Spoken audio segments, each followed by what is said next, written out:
When Sam Sly's circus came to town, Sam took a stroll by the sea. He heard the mermaid singing, and he rubbed his hands with glee.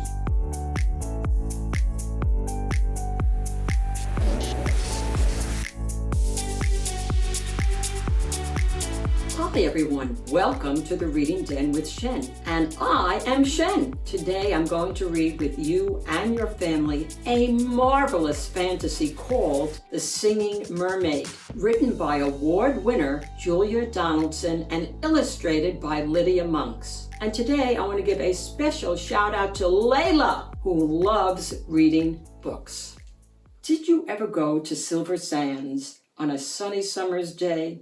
Then perhaps you saw the mermaid who sang in the deep blue bay. She sang to the fish in the ocean, to the haddock, the hake, and the ling, and they flashed their scales and swished their tails to hear the mermaid sing. And sometimes the singing mermaid swam to the silvery shore. She sat and combed her golden hair, and then she sang some more. She sang to the cockles and mussels, she sang to the birds on the wing, and the seashells clapped, and the seagulls flapped to hear the mermaid sing. When Sam Sly's circus came to town, Sam took a stroll by the sea. He heard the mermaid singing, and he rubbed his hands with glee. He said, "I can make you famous. I can make you rich." He said, "You shall swim in a pool of marble and sleep on a fine feather bed. You shall sing for the lords and the ladies. You shall sing for the queen and the king, and young and old will pay good gold to hear the mermaid sing." "Don't go, don't go," cried the seagulls. And the seashell warned, "He lies." But the mermaid listened to old Sam Sly and smiled as she waved her goodbyes. And he took her away to the circus, and she sang to the crowds round the ring, and more, more, more came the deafening roar when they heard the mermaid sing. Now the mermaid shared a caravan with Annie the acrobat, and Ding and Dong the circus dogs, and Bella the circus cat. And she made good friends with the jugglers, and the man who swallowed fire, and the clown with the tumble-down trousers, and the woman who walked on wire.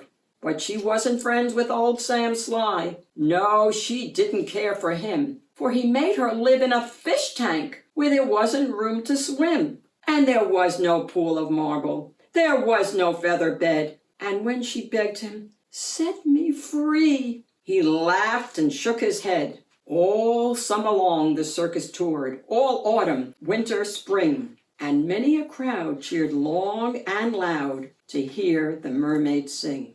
But the mermaid dreamed of Silversands, and she longed for the deep blue sea, and her songs grew sad. And again she said, "I beg you, set me free." But again he laughed and shook his head, and he told her, "No such thing. Here you will stay while people pay to hear the mermaid sing."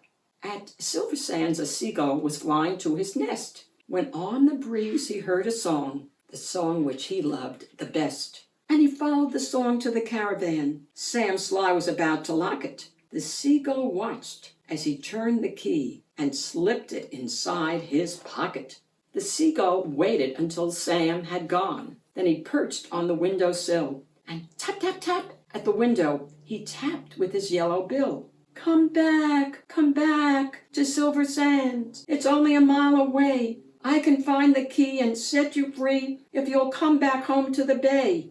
"Escape!" barked the dogs. "Escape!" meowed the cat. But the mermaid sighed, "I'd fail, for how could I walk to Silversands when I only have a tail?"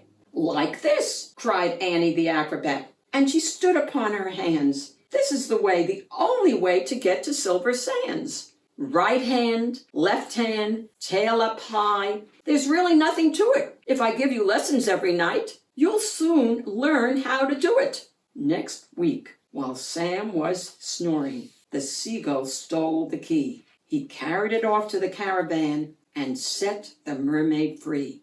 And he flew ahead to guide her as she walked upon her hands all along the moonlit road that led to Silversands. And the creatures on the seashore and the fish beneath the foam jumped and splashed and danced with joy to have their mermaid home. And she sang to the cockles and mussels, she sang to the birds on the wing, and the seashells clapped and the seagulls flapped to hear the mermaid sing.